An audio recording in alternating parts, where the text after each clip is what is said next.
கன்னியாகுமரி மாவட்டத்தில் உள்ள திருப்பரப்பு அருவியில் ஆர்ப்பரித்து கொட்டும் வெள்ளத்தை சுற்றுலா பயணிகள் மகிழ்ச்சியுடன் குளித்து மகிழ்கின்றனர். இது தொடர்பான அண்மை செய்திகளை நாம் தற்போது பார்த்துக் கொண்டிருக்கிறோம். இது தொடர்பான கூடுதல் விவரங்களை தருவதற்காக செய்தியாளர் சேகர் இணைப்பில் இணைந்திருக்கிறார். வணக்கம் சேகர், கூடுதல் விவரங்களை பதிவு பண்ணுங்க.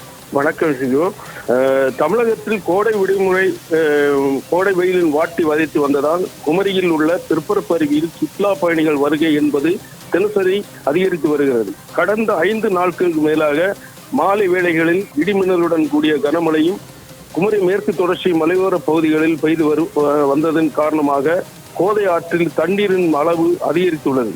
இதைத் தொடர்ந்து திருப்பரப்பு அருவியில் கொட்டும் தண்ணீரில் அளவு அதிகரித்துள்ளது. அருவியில் கொட்டும் தண்ணீரில் சுற்றுலா பயணிகள் உற்சாகமாக குளித்து மகிழ்ந்து வருகின்றன.